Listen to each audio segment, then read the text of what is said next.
오늘은 고엘이 되어주는 교회라는 제목으로 하나님 말씀 예레미야 애가 말씀 이어서 나누도록 하겠습니다.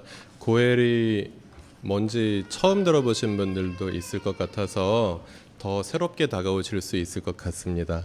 고엘은 뭘까 함께 생각해보는 시간 가질 수 있었으면 좋겠습니다. 예레미야 애가 어제까지 우리가 2주간 말씀을 묵상했는데요. 정말 수고 많으셨습니다. 매일 우울하고 답답하고 비참하고 고통스럽고 슬픈 소식들을 아침마다 묵상하면서 많이 힘드셨을 것이라 생각되고요. 저도 그랬습니다.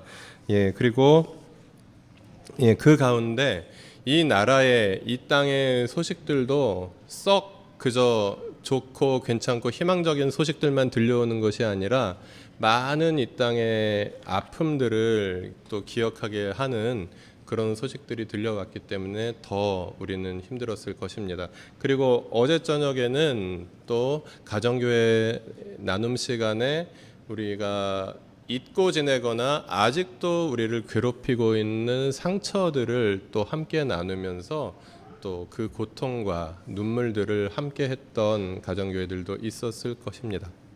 이와 같이 이 세상에 가득한 그 고통과 슬픔은 성경책 안에도 들어있고 우리가 일상을 살아가는 우리의 삶 가운데에도 너무나도 가득한 것 같습니다.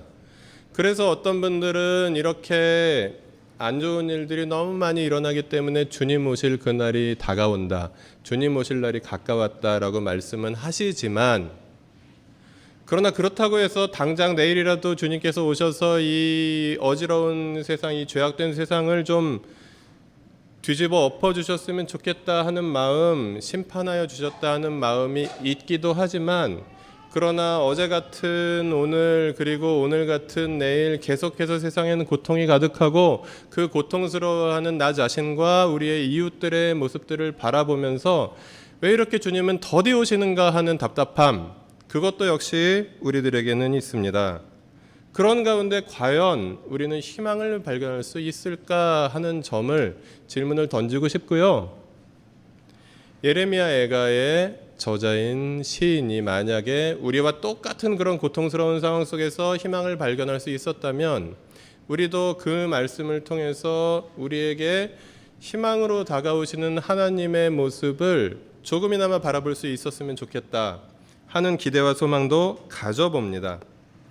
그래서 우리는 이 고통으로 가득한 세상에서 하나님이라는 분을 믿고 있으며 하나님이라는 분을 믿고 있기 때문에 그분께서 회복하실 언젠가 그 영원한 회복의 날을 소망하면서 삽니다. 그래서 그날을 소망하면 조금 기쁘지만 현실을 생각하면 또 고통스러운 그 이미와 아직 사이에서 괴로운 나날들을 보내며 탄식하며 애가를 부를 수밖에 없는 것이 우리들의 삶인 것만 같습니다. 그렇다면 우리는 어떻게 이 고통과 슬픔이 가득한 세상 속에서 희망을 성경을 통해서 발견할 수 있을 것인가 하는 질문을 함께 던져보았으면 좋겠습니다. 3월 22일 목요일 저녁 뉴스데스크에 구약성경 레위기에 나오는 레위기 25장에 나오는 어떤 단어가 그 리포터의 그 기자의 리포트를 통해서 이렇게 언급이 되었습니다. 그것은 청와대에서 발표한 개헌안에 수록되어 있는 토지공개념 정신, 그것을 어떤 일각에서는 이것은 사회주의 정신이다 라고 하면서 막 비판을 하면서 그래서 좌파 정권은 어쩔 수 없다 막 그러면서 이렇게 비난을 하는데 MBC가 많이 변화된 그런 격세지감을 느낄 수 있는 좀 이런 나름대로 객관적인 보도를 만날 수 있었습니다. 그리고 그 리포터의 그 멘트에 제가 인용해 놓은 건 맨 마지막에 이렇게 되어 있습니다.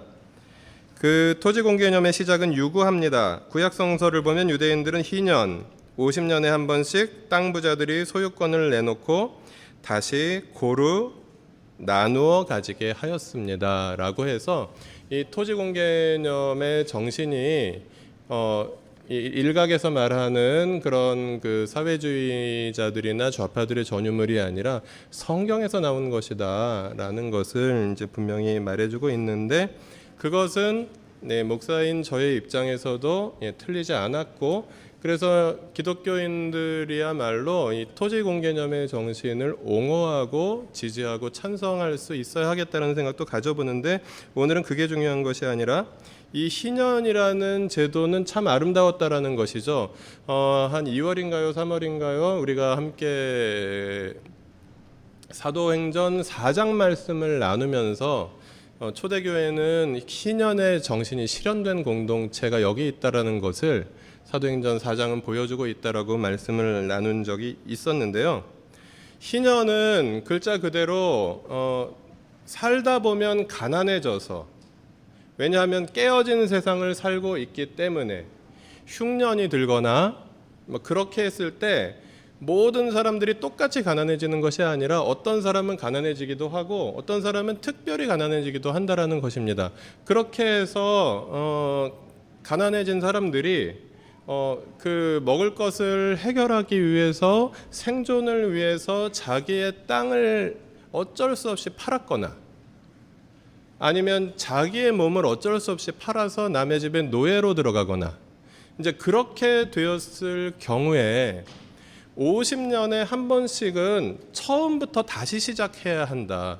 처음에 조상으로부터 물려받았던, 그 조상들은 하나님으로부터 분배받았던 그 가나안의 자기 그 지파의 땅으로, 자기 가문의 땅으로, 그래서 자기 집안에 물려받았던 땅으로 돌아가고, 종되었던, 가난 때문에 종되었던 사람들은 해방되어서 다시 자유민이 되어야 한다라는 게 희년의 정신입니다. 얼마나 아름답습니까? 그런데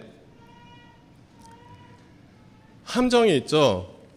50년이나 기다려야 됩니다. 제가 아직 50년도 못 살았어요. 그렇게 긴 인생을 살았는데 아직도 49년입니다. 50년은 꽤 긴 시간입니다. 여기 50년 이상 사신 분이 별로 안 계세요. 한 10분도 채 안 되시는 것 같은데요. 그래서 만약에 희년이 되었어요. 그래서 다시 처음부터 다시 시작한다고 하는데, 그런데 희년이 지난 지 얼마 안 되어서 갑자기 사고를 당하거나 등등의 이유로 땅을 팔아야 했거나 아니면 남의 종이 되어야 했던 사람들은 50년을 기다려야 합니다. 그 동안에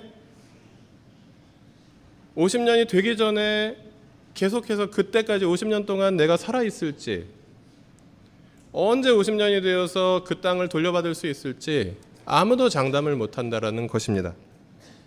그래서 어떻게 보면 이 희년이라는 법은 경우에 따라서는 어떤 사람들에게는 그림의 떡일 수밖에 없는 그런 상황이라는 것이죠. 레위기 25장 10절 읽어보실까요? 너희는 50년이 시작되는 이 해를 거룩한 해로 정하고 전국의 모든 거민에게 자유를 선포하여라. 이 해는 너희가 희년으로 누릴 해이다. 이 해는 너희가 유산 곧 분배받은 땅으로 돌아가는 해이며 저마다 가족에게로 돌아가는 해이다.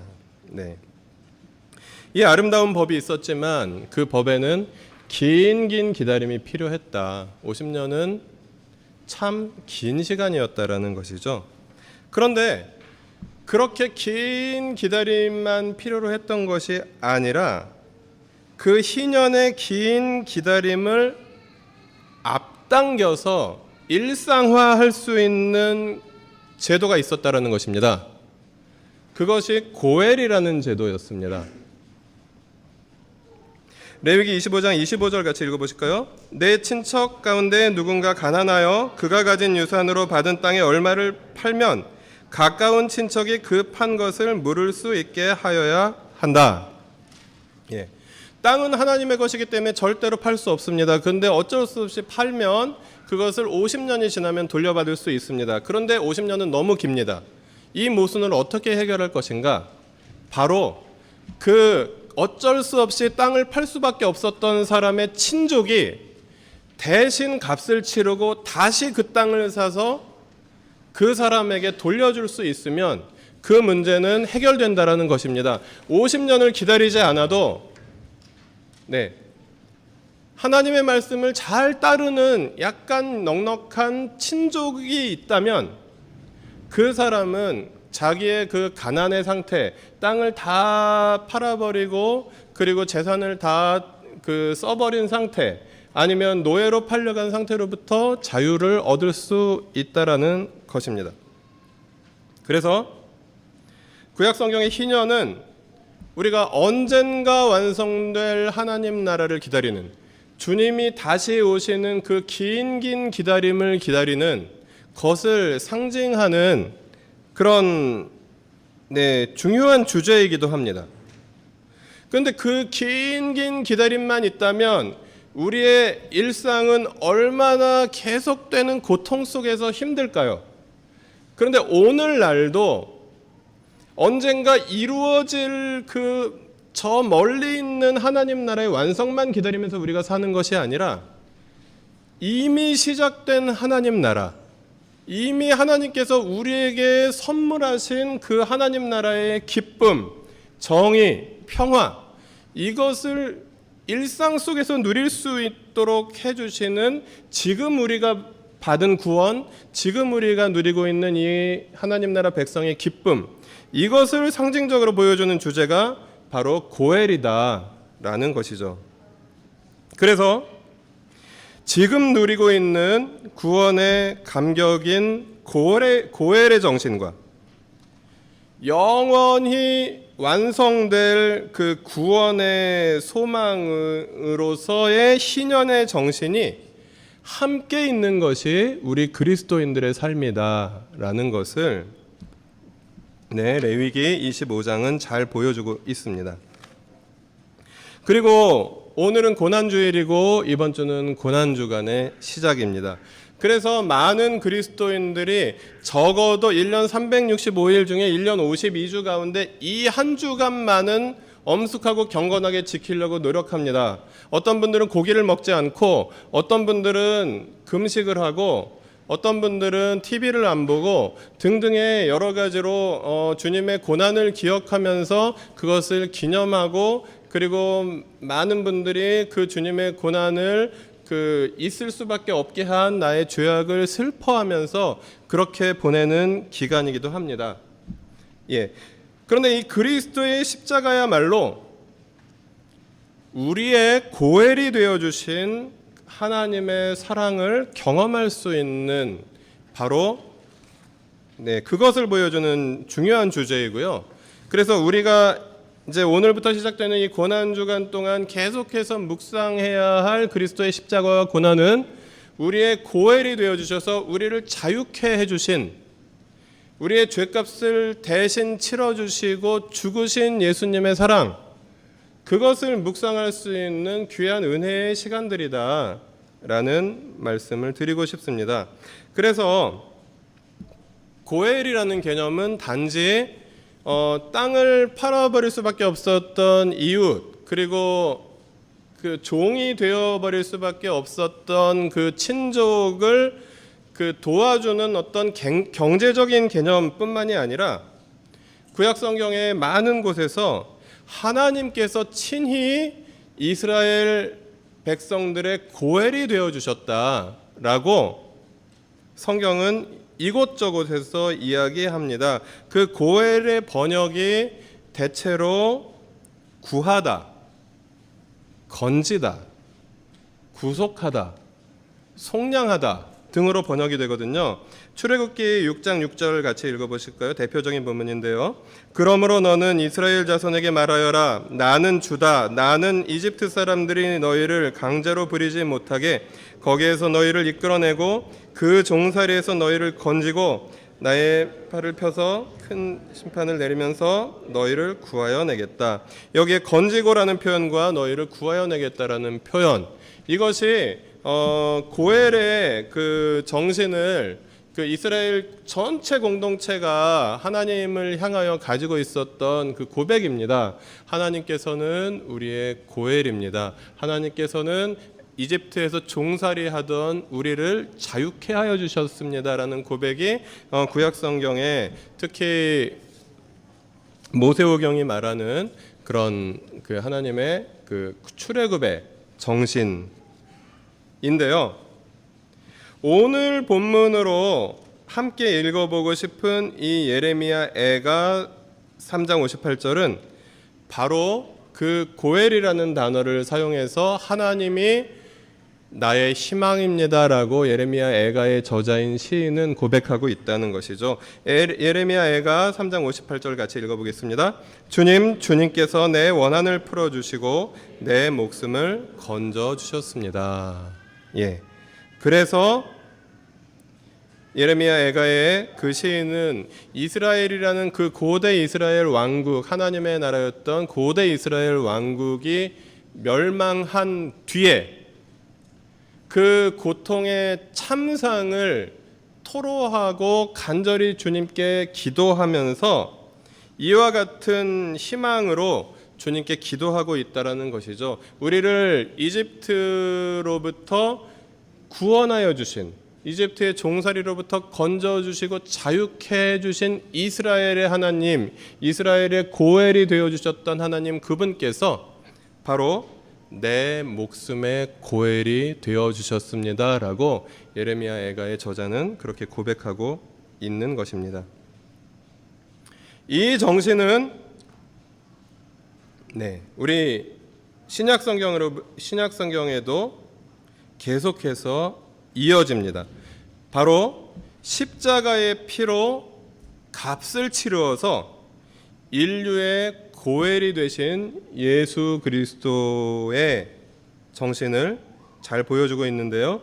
에베소서 1장 7절 같이 읽겠습니다. 우리는 이 아들 안에서 하나님의 풍성한 은혜를 따라 그의 피로 구속 곧 죄의 용서를 받게 되었습니다.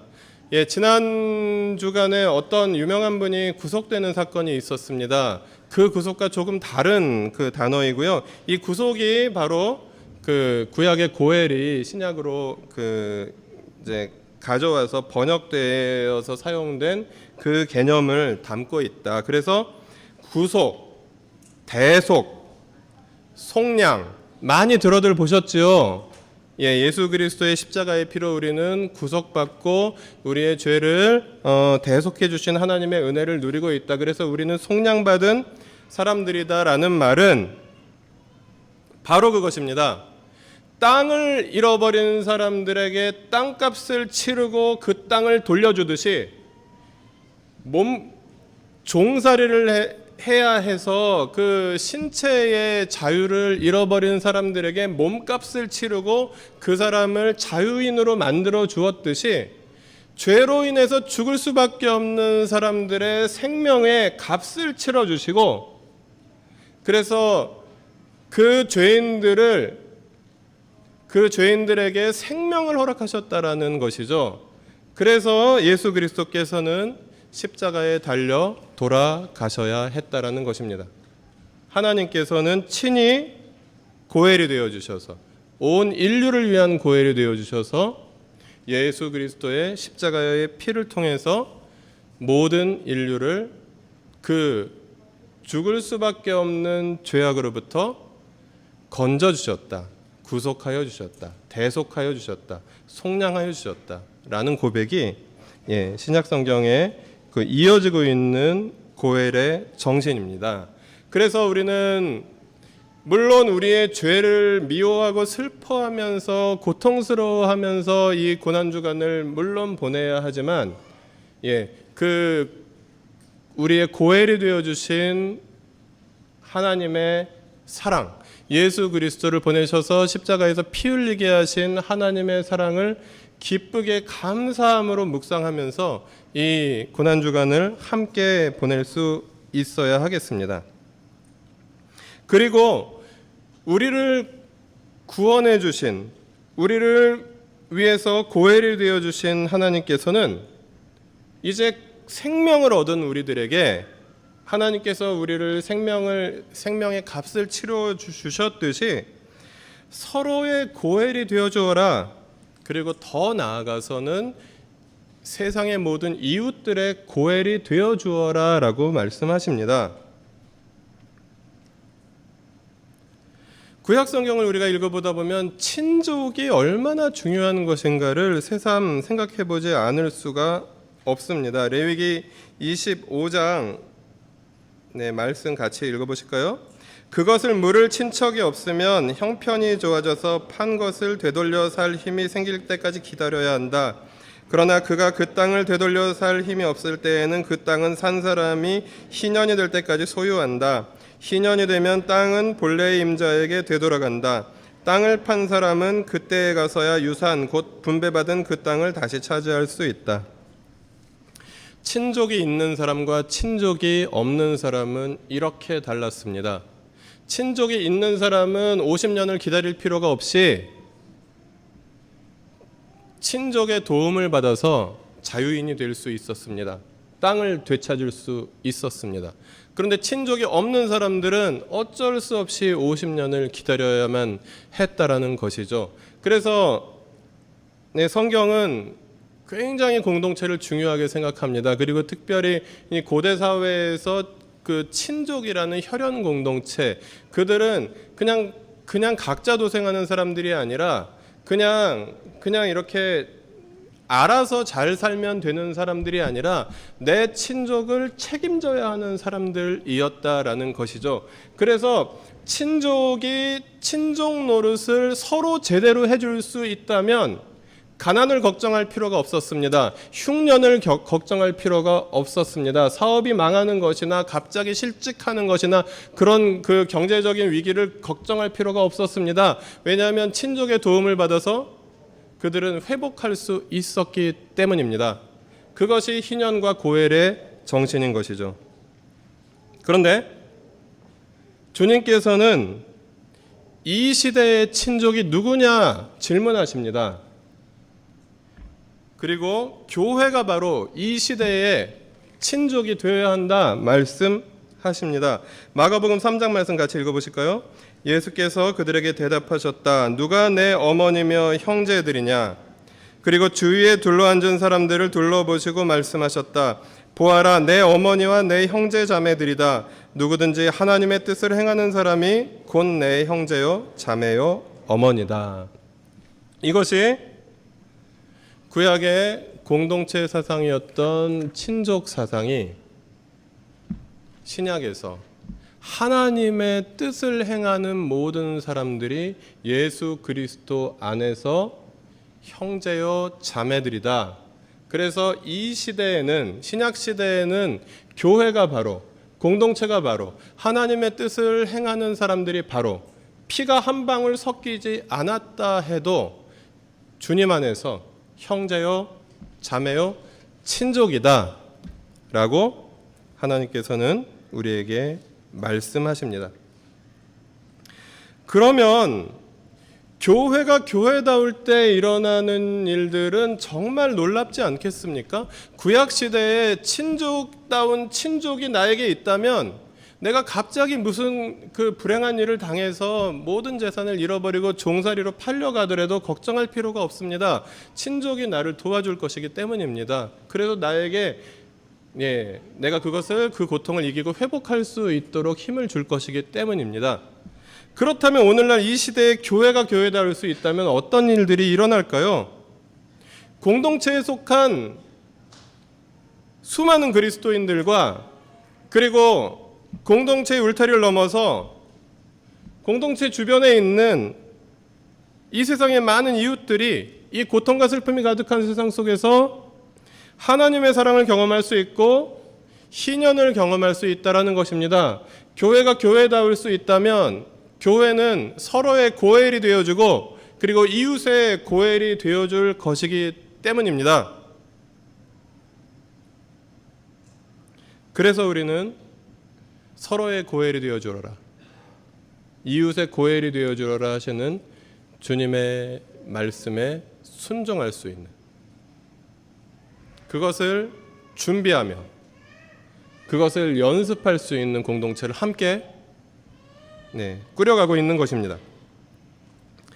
그렇다면 질문을 드리겠습니다. 고통과 슬픔을 당하는 이웃에게 어떻게 유일한 희망인 하나님의 사랑을 보여줄 수 있을 것인가?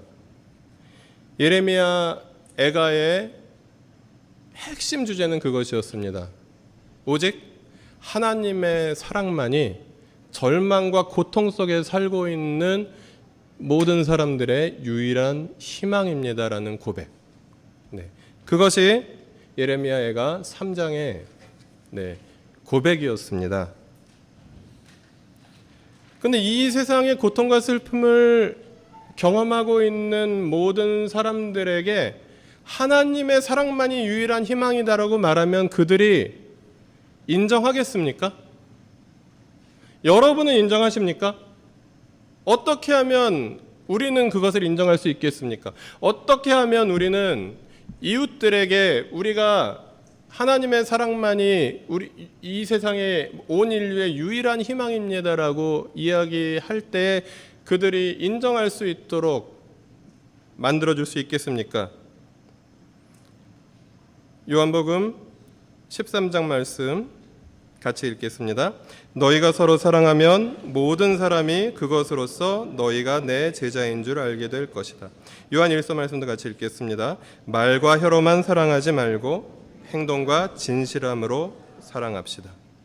하나님의 사랑만이 유일한 희망이라는 것을 보여줄 수 있는 것은 우리의 말솜씨로 되는 것이 아닙니다. 우리의 논리로 되는 것이 아닙니다. 우리가 정말 사랑할 때 그것은 가능해진다라는 것입니다. 우리가 정말 사랑하는 것은 이진아 목사님이 우리 아이들 놀릴 때 이야기하는 것처럼 이런 거 보여주는 것만이 아니라 그냥 하트 날리는 것이 아니라 말과 혀로만 사랑하는 것이 아니라 행함과 진실함으로 하는 것이다 라고 말씀하고 있습니다.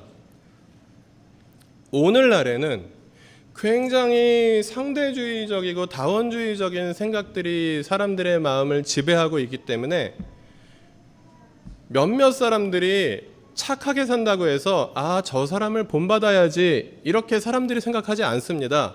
너는 그렇게 살아라. 나는 나대로 살겠다. 라고 생각하는 것이 오늘날 모든 사람들의 모습입니다. 심지어 교회 안에 있는 우리들에게도 그런 성향들이 들어가 있습니다. 그래서 맨날 하는 얘기가 다른 것은 틀린 것이 아니다라는 이야기만 하는데 그것은 반은 맞지만 또 반은 틀린 얘기도 합니다. 그런 상대주의적이고 그런 다원주의적인 세상 속에서 어떻게 하나님의 사랑만이 유일한 희망이다, 절대적인 희망이다라는 것을 보여줄 수 있겠습니까? 사랑하는 것입니다. 말과 혀로만 사랑하는 것이 아니라 행함과 진실함으로 사랑하는 것입니다. 그리고 그들이 깨달을 때까지 사랑하는 것입니다. 포기하지 않고 사랑하는 것입니다. 잠깐만 사랑하다가 아니면 마는 것이 아니라 계속해서 사랑하는 것입니다. 사랑 말고는 답이 없습니다. 그래서 우리는 한평생 우리가 지금 제대로 하고 있지는 못할지언정 계속해서 서로를 사랑하고 계속해서 이웃을 사랑하고 우리가 많은 것을 나누어 줄 수는 없을지언정 계속해서 내가 줄 수 있는 것들을 나누어 주고 흘려보내고 같이 나누어 먹고 함께하며 그리고 자주 실패하더라도 계속해서 다시 일어나며 이 삶의 길을 함께 걸어갈 수 있어야 한다라는 것입니다. 그것이 하나님께서 우리를 이 땅에 그리고 서로의 고엘로 부르셨기 때문에 그 부르심에 순종하는 것입니다. 그래서 우리는 그리스도께서 우리의 고엘이 되어주신 것처럼 우리가 이 고난주간 일주일을 보내면서 이렇게 한번 생각해 보았으면 좋겠습니다. 이 고난주간에 우리의 고엘이 되어주신 하나님과의 관계가 좀 재정립되었으면 좋겠습니다. 세상살이에 분주하고 그리고 정말 먹고 살기 힘들고 그리고 많은 일들이 있어서 그리고 심지어 큐티 본문까지 어려워서 하나님과의 관계가 소원해지신 분들 많이 계실 수 있습니다. 이 고난주간에 다른 대단한 것들 우리가 막 하거나 그럴 수 없다고 하더라도 고난주간 동안 하나님과의 관계를 재정립할 수 있었으면 좋겠습니다. 그래서 여러분들께 추천드리는 그 예배가 화요일부터 금요일까지 있는 김혜건 교수님을 모시고 일산 은혜교회에서 진행되는 그 4일간의 저녁 집회입니다. 여러분, 자기 교인들이 다른 교회 예배에 4일 동안 가는 거 좋아하는 목사님 별로 못 보셨을 거예요. 아무리 우리가 작고 우리가 아무리 그리고 뭐 설교 준비하기 힘들어도 우리 교회로 모이세요. 그리고 우리 교회 와서 함께 기도합시다 이렇게 이야기하지, 다른 교회 가세요. 거기서 배우고 오세요. 같이 배웁시다 이렇게 하지 않습니다. 근데 오죽하면 이럴까요? 예, 이분이 저희 부부가 가르치는 것보다 훨씬 더 하나님 나라 신학이나 그 예수님을 보여주시는 부분에서 탁월하게 가르치시는 부분이 있기 때문입니다. 그래서 여러분과 함께 배우고 싶은 소망이 있습니다. 그런 가운데 물론 개인과 개인의 관계 속에서 하나님의 사랑을 더 깊이 경험하고 하나님과의 관계가 회복되시는 것은 당연하지만, 그것에 도움을 줄 수 있는 이 하나님 나라 신학과 예수 그리스도의 고난에 대한 이 복음에 대한 올바른 이해, 올바른 가르침을 함께 받는 것, 이제 그것을 통해서 한번 함께 시작해 볼 수 있었으면 좋겠다는 소망이 있습니다. 그래서 가능하신 분들은 함께 갔으면 좋겠고요. 네. 그리고 또 하나는 용서받은 자로서 나에게 죄 지은 자를 용서하고, 이 용서의 개념이 주기도문에 나오지 않습니까? 우리에게 죄 지은 자를 사하여 준 것 같이 우리 죄를 사하여 주옵시고라는 고백이 원래적인 의미에는 우리에게 빚진 자를 사하여 준 것 같이 우리의 빚을 사하여 주옵시고라는 고백입니다. 이것도 역시 희년, 고헬의 정신과 연결이 되지요. 그래서 예수 그리스도께서 나의 죄값을 십자가의 피로 대신 치러주신 것을 기억하면서 그 구속, 그 용서하심을 받은 우리들답게 나에게 죄 지은 자를 용서하고 내가 받을 빚이 있는 분들을 탕감해 주는 일들이 이 고난주간에 있었으면 좋겠습니다. 관계가 어긋난 사람들 먼저 연락하고 그리고 화해할 수 있는 기간들이 될 수 있었으면 좋겠습니다. 그래서 가슴에 가지고 있는 응어리들, 원망과 미움들, 이런 것들을 그래도 자주는 못하더라도 1년에 한 번이라도 이 고난주간만큼이라도 이제 그것을 다시 시작하면서 희년 처음부터 다시 시작하게 하시는, 그래서 새롭게 시작하시는 하나님의 은혜를 경험하면서 미움이나 원망이나 관계의 깨어짐들로 무거워진 마음들을 가볍고 자유케 하심을 받는 그런 은혜의 이 고난주간이 그래서 글자 그대로 굿 위크가 될 수 있었으면 좋겠습니다. 그리고 우리는 그리스도의 우리를 위해서 고엘이 되어 주심을 기억하며 그리스도께서 나를 위해서 하신 것처럼 공동체 가족들과 이웃의 고난에 조용히 동참할 수 있는 그런 은혜를 우리가 함께 경험할 수 있었으면 좋겠습니다.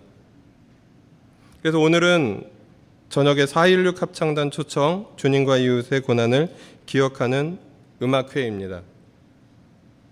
그래서 이 음악회에 함께 참여하시면서 만난 지 아주 오래된 세월호 가족들의 얼굴을 다시 한번 만나보시고, 손을 잡아드릴 수 있는 분들은 손을 잡아주시고 또 멀리서나마 지켜보면서 위하여 기도해 주시고, 그리고 그분들의 합창 소리를 함께 들으면서 그분들의 슬픔과 주님께서 그분들에게 또 주시기 원하시는 사랑을 또 함께 나누며 또 따뜻한 박수로 격려해 주실 수 있는 것도 우리가 이웃의 고엘이 되어주라는 하나님의 명령에 순종할 수 있는 다양한 방법 중에서 아주 손쉬운 방법이 아닐까 하는 생각이 듭니다. 그래서 저녁에 시간 되시는 분들은, 안 되시는 분들은 어쩔 수 없지만 다른 방식을 찾아보셔야 하겠지만,